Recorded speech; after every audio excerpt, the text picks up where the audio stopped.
10th का geometry है triangle part 3।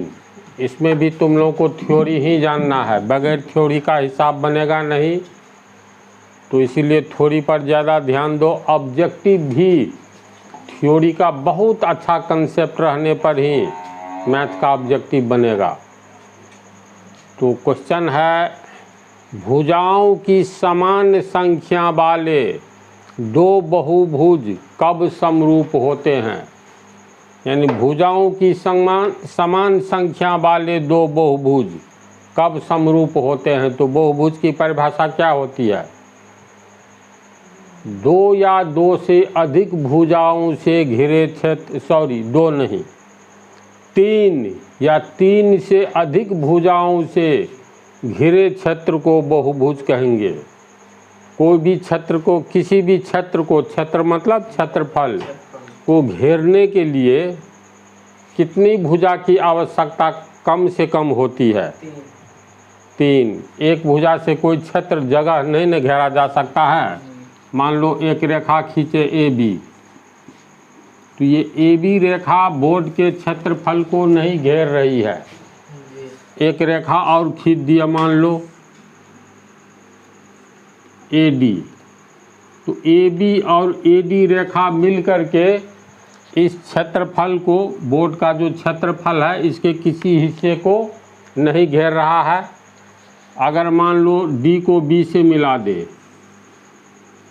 तब देखो ये त्रिभुज बन गया।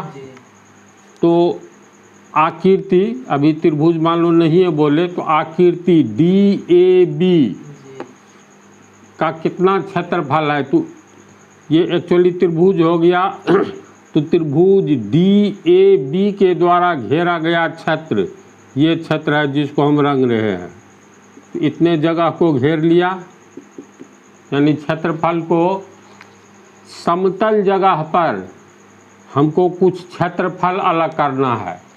जितना वर्ग मीटर है इसमें से कुछ वर्ग मीटर काटना है। तो भुजा पर आधारित, वृत्त भुजा पर आधारित आकृति नहीं है। वृत्त ऐसे होता है, तो भुजा पर आधारित आकृति का अर्थ हुआ कितनी भुजाएं चाहिए कम से कम जो किसी क्षेत्र को, यानी क्षेत्रफल को घेर सके। तो कम से कम 3 या 3 से अधिक। तो 3 हुआ, 4 भुजा से घिरेगा, तो ये जगह घिरा, तो ये चतुर्भुज हो गया। 5 भुजा से घिरे हुए क्षेत्र को पंचभुज कहते हैं। तो ये हो गया तुमको 5 भुजा से घिरा हुआ क्षेत्र, है ना। पहली, दूसरी, तीसरी, चौथी और 5वीं। तो इस तरह से 6 भुजाओं से घिरा हुआ क्षेत्र षष्ठभुज कहलाएगा। 7 भुजाओं से घिरा हुआ क्षेत्र सप्तभुज कहलाएगा। ये बेस ऑफ ज्योमेट्री में पढ़ा दिए हैं। तो बहुभुज का अर्थ होता है ऐसी आकृति जो कम से कम 3 या 3 से अधिक भुजाओं से घिरी हुई हो। तो बहुभुज का अर्थ समझ गया। अब कहता है भुजाओं की समान संख्या वाले दो बहुभुज कब समरूप होंगे? तो भुजाओं की समान संख्या होना चाहिए दो बहुभुज में। तो ये कब समरूप होगा? तो भुजाओं की समान संख्या का अर्थ हुआ चतुर्भुज की तुलना चतुर्भुज से करेंगे, क्योंकि भुजाओं की समान संख्या 2 चतुर्भुज में होगा। चतुर्भुज में 4 और केवल 4 भुजाएं होगी। त्रिभुज की तुलना त्रिभुज से करेंगे समरूप होने के लिए, क्योंकि एक त्रिभुज में 3 भुजा तो दूसरे त्रिभुज में भी 3 भुजा, है ना। पहली पंक्ति भुजाओं की समान संख्या वाले दो बहुभुज। अगर एक बहुभुज पंचभुज लेंगे 5 भुजा वाला, तो दूसरा भी पंचभुज ही लेंगे, तब न भुजाओं के अनुसार समान संख्या वाला बहुभुज होगा। तो क्वेश्चन का ये अर्थ हुआ भुजाओं की समान संख्या वाले दो बहुभुज कब समरूप होते हैं। तो चलो हम लोग त्रिभुज और चतुर्भुज तक ही उदाहरण ले, इसी में तू लोग समझ जाओगे। जैसे मान लो कोई 2 त्रिभुज है,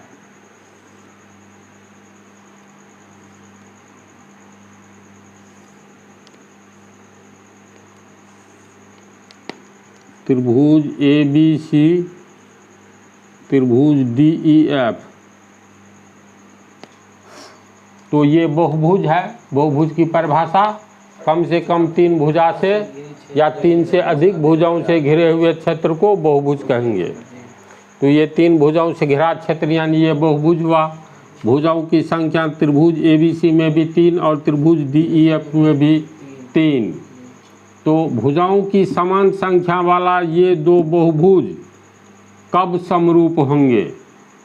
तो इसका शर्त है, जब पहला शर्त है जब दोनों का संगत कोण बराबर हो। संगत कोण का अर्थ हो गया, मान लो ये कोण तुमको अल्फा है, तो जरूरी नहीं है ये अल्फा तो ये अल्फा, दूसरे ओर भी रह सकता है, ऐसा उदाहरण देंगे। फिलहाल ये अल्फा है तो ये अल्फा है,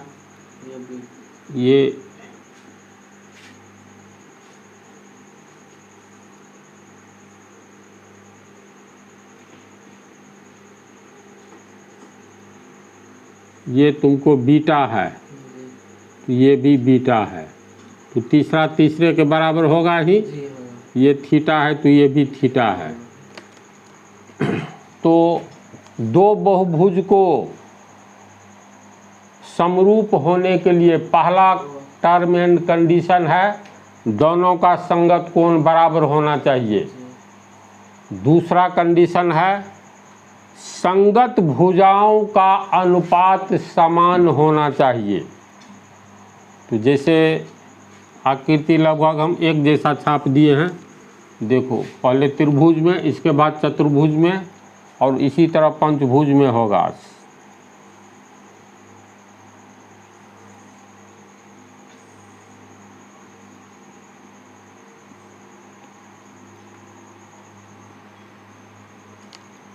ये कोण अल्फा, बीटा और ये थीटा।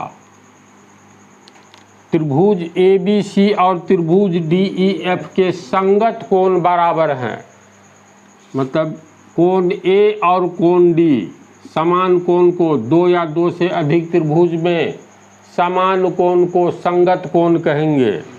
तो यहाँ A और D दोनों बराबर है, कोण B अल्फा है तो कोण E अल्फा है, तो ये संगत कोण और ये संगत कोण हुआ।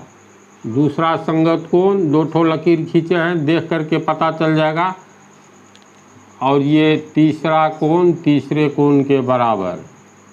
तो इसका अर्थ हुआ पहले त्रिभुज का पहला कोण दूसरे त्रिभुज के पहले कोण के बराबर है। पहले त्रिभुज का दूसरा कोण कोण B दूसरे त्रिभुज के दूसरे कोण E के बराबर है और C F के बराबर है। यानी A का संगत कोण D हुआ, B का संगत कोण E, C का संगत कोण F हुआ।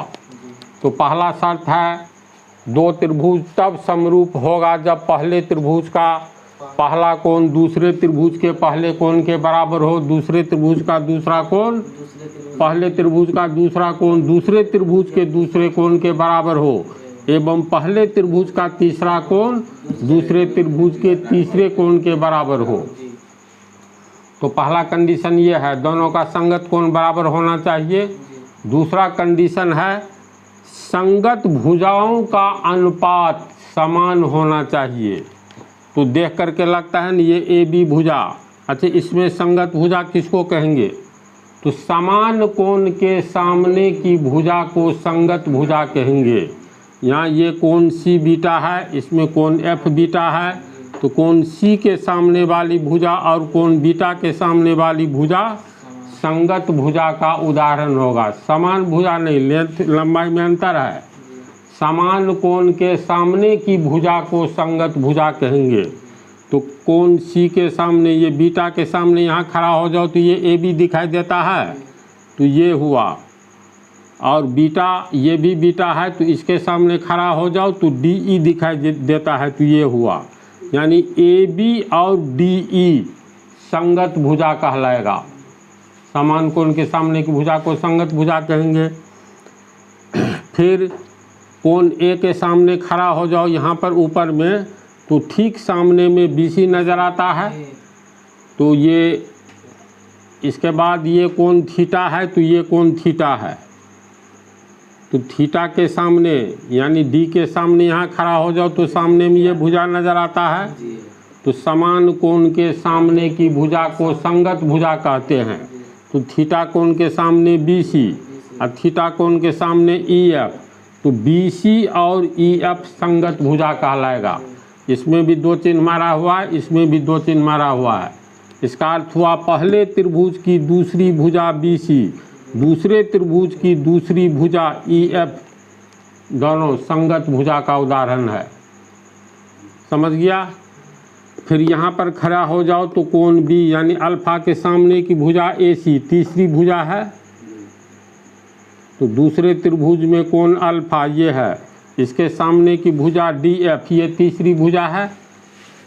तो इसका अर्थ हुआ AC और DF संगत भुजा है। मान लेते हैं ये तुमको 4 मीटर है, ठीक है, ये 5 मीटर है, ये चलो 6 मीटर है, ये मान लेते हैं 8 मीटर है, ये मान लेते हैं 12 मीटर है, और ये मान लेते हैं 10 मीटर है। तो क्या ये दोनों बहुभुज अर्थात दोनों त्रिभुज समरूप होगा? तो टर्म एंड कंडीशन क्या है? समान संख्या वाले 2 बहुभुज को समरूप होने के लिए 2 शर्त है। पहला शर्त है दोनों बहुभुज यानी त्रिभुज का लेंगे तो दोनों त्रिभुज का संगत कोण बराबर होना चाहिए। तो उसमें संगत कोण बराबर है ना। दूसरा शर्त है संगत भुजाओं का अनुपात समान होना चाहिए। तो संगत भुजा का अनुपात अगर लेते हैं तो कोई एक भुजा लो AB, तो मान लो ये AB लिए, तो जब AB लिए कोण बीटा के सामने, तो कोण बीटा के सामने इसका संगत भुजा लेंगे, कोई दूसरी भुजा नहीं, संगत भुजाओं का अनुपात। तो अगर ये AB लिए तो AB भुजा कोण बीटा के सामने है, कोण C के सामने, तो बीटा के सामने वाला ही लेंगे क्योंकि ये और ये संगत भुजा हुआ। तो संगत भुजा का अनुपात अर्थात AB अनुपात DE, AB अनुपात DE। AB कितना है? 4 मीटर, अनुपात ये हो गया 8 मीटर। इसको तोड़ेंगे, अनुपात बटा में टूटेगा, AB बटा DE बराबर 4 मीटर बटा 8 मीटर, मीटर मीटर कट गया, 4 एकम 4, 4 दूनी 8 बराबर 1/2। इसीलिए AB अनुपात बटा को अनुपात में तोड़ेंगे तो AB अनुपात DE बराबर 1:2, समीकरण 1। ये पहली संगत भुजा का हम लोग अनुपात निकाले तो 1:2 आया। अब दूसरी लेते हैं, दूसरी भुजा BC, तो BC अनुपात BC लिए हैं तो इसमें से कौन लेंगे? तो BC का संगत भुजा लेंगे, यही याद रखना है। तो BC का संगत भुजा EF है, तो BC अनुपात EF बराबर BC कितना है? 6 मीटर अनुपात ये 12 मीटर, और अनुपात को बटा में तोड़ेंगे तो BC बटा EF बराबर 6 मीटर बटा 12 मीटर, मीटर मीटर कट गया यानी हट गया, 6 एकम 6, 6 दूनी 12। इसलिए BC बटा को फिर अनुपात में तोड़ेंगे तो BC अनुपात EF बराबर 1:2। ये हो गया समीकरण 2। अब तीसरी भुजा, तो तीसरी भुजा AC है, तो AC अनुपात इसका संगत भुजा DF है, तो DF AC अनुपात DF बराबर 5 मीटर।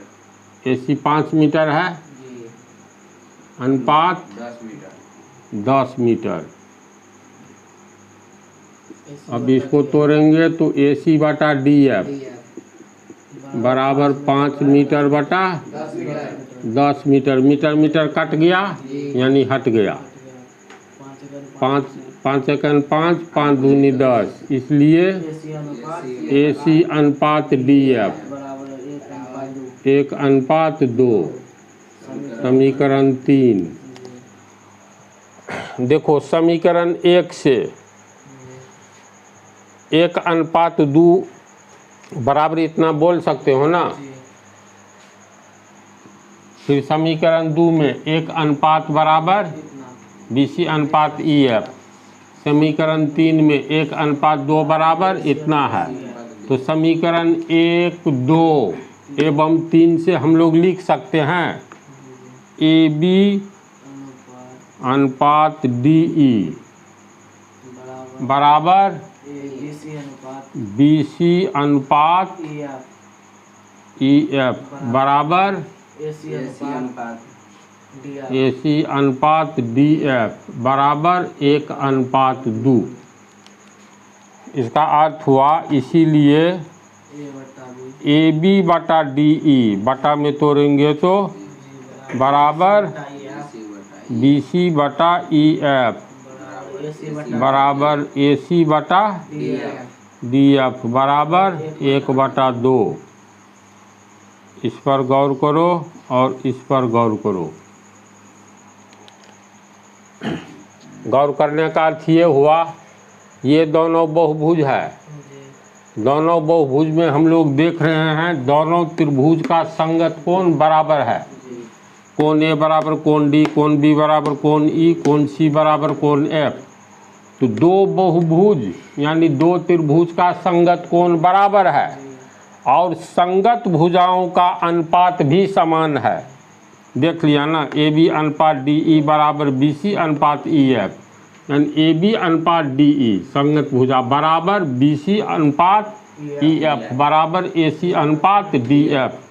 ये है नहीं है बात, बराबर 1/2, यानी संगत भुजाओं का यहाँ अनुपात भी समान है एवं संगत कोण भी समान है। इसलिए दी गई आकृति अर्थात दिया गया बहुभुज अर्थात दिया गया दोनों त्रिभुज समरूप होगा, क्योंकि दोनों कंडीशन को पूरा करता है। तो ये तो त्रिभुज का उदाहरण हुआ। अब दूसरा बहुभुज के रूप में हम लोग चतुर्भुज लेकर के देखते हैं।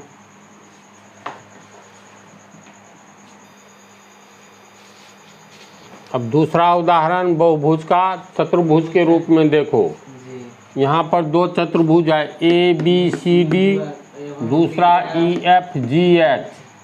इसमें AB 2 centimetre, AD 3 centimetre, DC 5 centimetre, BC 3.5 centimetre. इसका कोण A 100 degree, D 80 degree, C 70 degree, B 110 degree. इसमें भी लंबाई दिया हुआ है। EF 4 centimetre, EH 6 centimetre, HG 10 centimetre, FG 7 centimetre. सब कोण दिया हुआ है। क्या यह दोनों बहुभुज अर्थात दोनों चतुर्भुज समरूप है? तो समरूप है कि नहीं है? तो बहुभुज भुजाओं की समान संख्या वाले, तो इसमें देखो तो भुजाओं की संख्या समान है दोनों बहुभुज में। पहला शर्त है समान। अब चतुर्भुज का तुलना हम लोग त्रिभुज से कर ही नहीं सकते हैं। तो भुजाओं की समान संख्या वाली आकृति होनी चाहिए। अगर चतुर्भुज लेंगे एक तो दूसरा चतुर्भुज ही लेना है, पंचभुज नहीं। अगर एक ट्रायंगल लेंगे त्रिभुज लेंगे तो दूसरा त्रिभुज ही लेना है।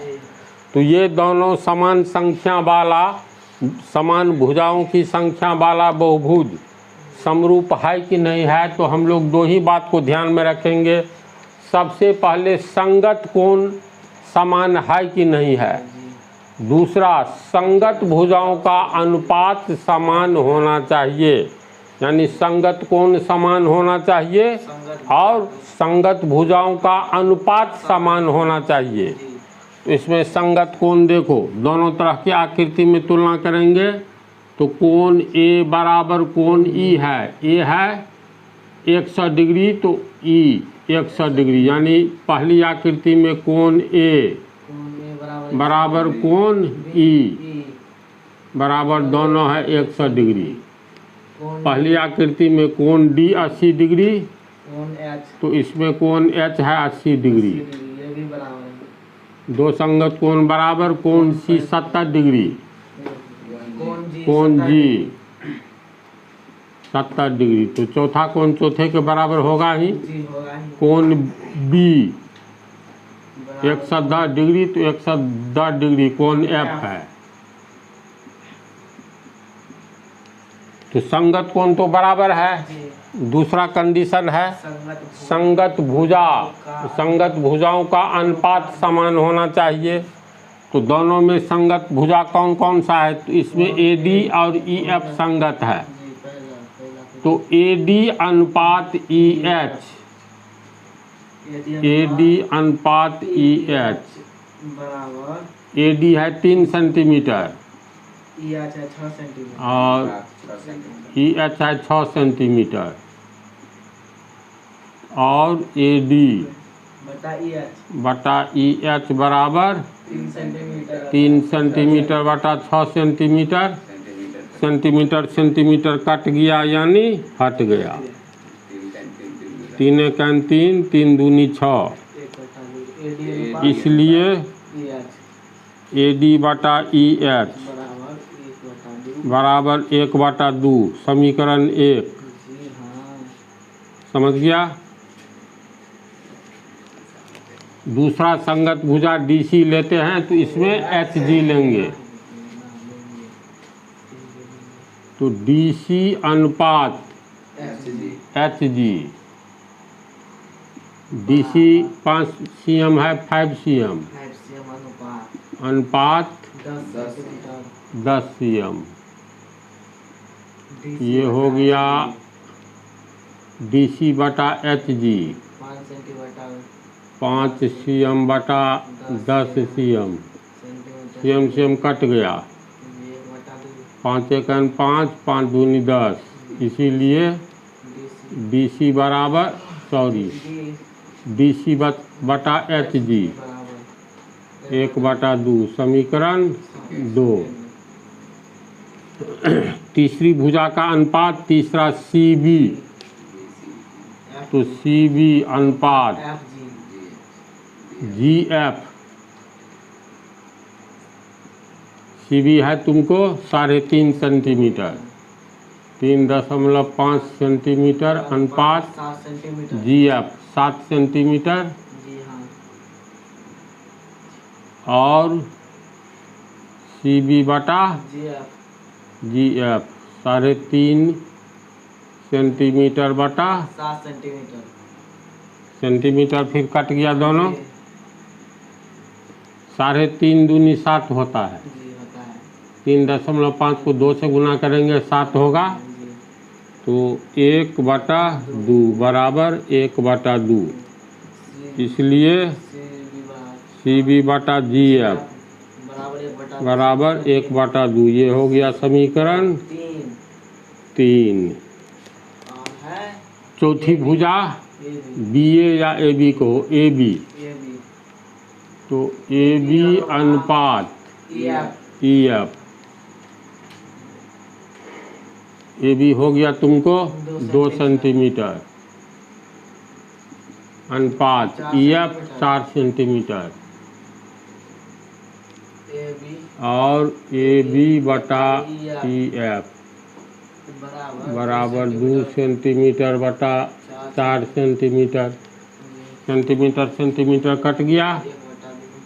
2 एकन 2, 2 दूनी 4, इसीलिए AB बटा EF बराबर 1/2। समीकरण 4। अब देखो पहला समीकरण, तीसरा, दूसरा, ये हुआ दूसरा, तीसरा, ये चौथा। चारों समीकरण पर ध्यान देने से 1/2 बराबर इतना है, दूसरा में भी 1/2 बराबर इतना, तीसरा में भी 1/2 का मान, चौथा में भी 1/2 का मान। तो समीकरण 1, 2, 3, 4 से हम लोग लिख सकते हैं AD/EH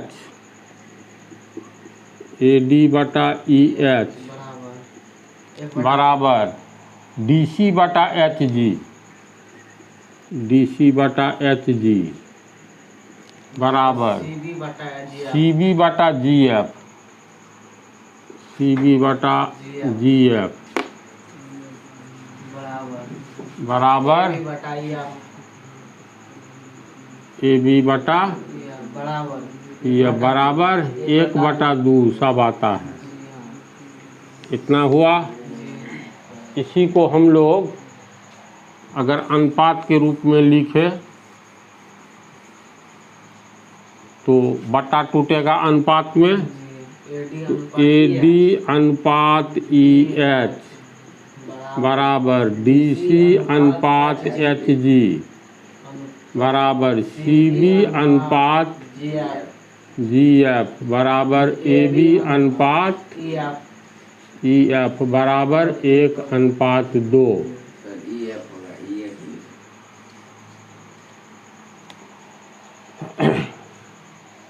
संगत भुजाओं का अनुपात 1/2 है। इतना बराबर 1/2, इतना बराबर 1/2। चारों संगत भुजा में तुलना करेंगे तो संगत भुजाओं का अनुपात समान है। तो इससे कुछ निष्कर्ष निकला, दोनों समरूप हो गया। क्यों हो गया? क्योंकि दोनों चतुर्भुज में संगत कोण भी बराबर है और संगत भुजाओं का अनुपात भी समान है, इसीलिए दोनों त्रिभुज समरूप है। तुम लोग को समरूप का चिन्ह नहीं बतलाए हैं। जैसे दो त्रिभुज मान लो समरूप होगा, त्रिभुज ABC और मान लो त्रिभुज PQR समरूप हैं, तो इसको गणित के भाषा में कैसे लिखेंगे? ये चिन्ह होता है समरूप का, समरूपता का। यानी त्रिभुज ABC समरूप त्रिभुज PQR। इसको कैसे पढ़ेंगे? त्रिभुज ABC समरूप त्रिभुज PQR, अर्थात त्रिभुज ABC और त्रिभुज PQR समरूप त्रिभुज हैं। तो समरूप त्रिभुज क्या होगा? इसका मतलब दोनों त्रिभुज के संगत कोण समान होंगे एवं संगत भुजाओं का अनुपात समान होगा, न कि संगत भुजा। संगत भुजा समान होगा तो ये 3 सेंटीमीटर है, ये 6 सेंटीमीटर है। संगत भुजा नहीं समान होगा, बल्कि संगत भुजाओं का अनुपात समान होगा। तो पहला क्वेश्चन को अच्छी तरह समझा। भुजाओं की समान संख्या वाले दो बहुभुज कब समरूप होते हैं? तो आंसर है भुजाओं की समान संख्या वाले दो बहुभुज तब समरूप होते हैं जब, पॉइंट नंबर 1, जब दोनों त्रिभुज का संगत कोण बराबर हो एवं संगत भुजाओं का अनुपात समान हो या संगत भुजाएं समान अनुपात में हो। तो इसका भी तुम लोग को नोट हम लिखे हैं, नोट उपलब्ध कराएंगे। ये दूसरा क्वेश्चन देखो, क्या निम्नलिखित आकृतियां समरूप हैं?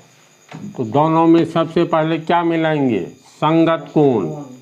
तो दोनों जैसे चतुर्भुज ABCD एवं चतुर्भुज PQRS में कोण A बराबर कोण P बराबर 90 डिग्री, कोण D बराबर कोण S बराबर 90 डिग्री, कोण C बराबर कोण R बराबर 90 डिग्री, और कोण बी बराबर कोण क्यू बराबर 90 डिग्री। तो दोनों आकृति में संगत कोण समान है। इसके बाद संगत भुजाओं का अनुपात समान होगा तब तो दोनों समरूप होगा, अन्यथा नहीं होगा। तो AD और PS का अनुपात निकालेंगे। AD अनुपात PS AD 3 सेंटीमीटर है, अनुपात PS 4 सेंटीमीटर। इसीलिए AD बटा PS 3/4 CM/CM कट जाएगा, समीकरण 1 AD। फिर DC और SR, DC अनुपात SR, DC है 3, CM अनुपात SR 4.5 CM और DC बटा SR बराबर 3 CM बटा 4.5 CM। CM कैंसिल, 3 बटा 4.5। इसलिए DC बटा SR बराबर 3 बटा 4.5। देखो इसको और काम आगे बढ़ाएंगे तो 3 बटा 4.5 को तोड़ेंगे तो 45 बटा 10 होगा। ये A बटा B बटा C के तर्ज पर है तो A और C गुना हो जाएगा। 3 दाइन 30 बटा 45। फिर काटो 15 से, 15 दूनी 30, 15 तिया 45 बराबर 2 बटा 3। तो DC बटा SR बराबर 2 बटा 3, समीकरण 2। समीकरण 2। ये दो ही समीकरण में देखो संगत भुजा AD और PS का अनुपात 3:4 है, AD और PS का। अब फिर DC SR का, ये DC SR का अनुपात 2:3 है। यहीं पर अंतर आ गया। भले ही और बाकी दो ठो समान हो जाए लेकिन सभी संगत भुजाओं का अनुपात समान होना चाहिए। तो संगत भुजाओं में AD अनुपात PS जो आया है 3/4, दूसरे में DC और SR का अलग आ गया 2/3 आया। इसका मतलब संगत भुजा का अनुपात 2 ही में नहीं मिला, तीसरा और चौथा में भले ही मिल जाए तो चारों तो बराबर नहीं होगा, यही अलग हो गया। तो यही क्लियर हो गया जो दी गई आकृति या दोनों चतुर्भुज में संगत कोण तो समान है लेकिन संगत भुजाओं का अनुपात समान नहीं है, इसलिए दोनों समरूप नहीं है। तो त्रिभुजों की समरूपता जो चैप्टर वास्तव में पढ़ोगे, दो त्रिभुज कब समरूप होते हैं, तो दो त्रिभुज तब समरूप होंगे, हालांकि ये आगे वाला पार्ट में ये सब है। दो त्रिभुज तब समरूप होंगे जब दोनों त्रिभुज का संगत कोण बराबर हो एवं संगत भुजाओं का अनुपात समान हो, तब दोनों त्रिभुज समरूप होगा, अन्यथा नहीं। तो इस पार्ट में जो भी बतलाए तुम लोग को कहीं कोई कन्फ्यूजन नहीं है? ठीक है, अब अगला पार्ट 4 में।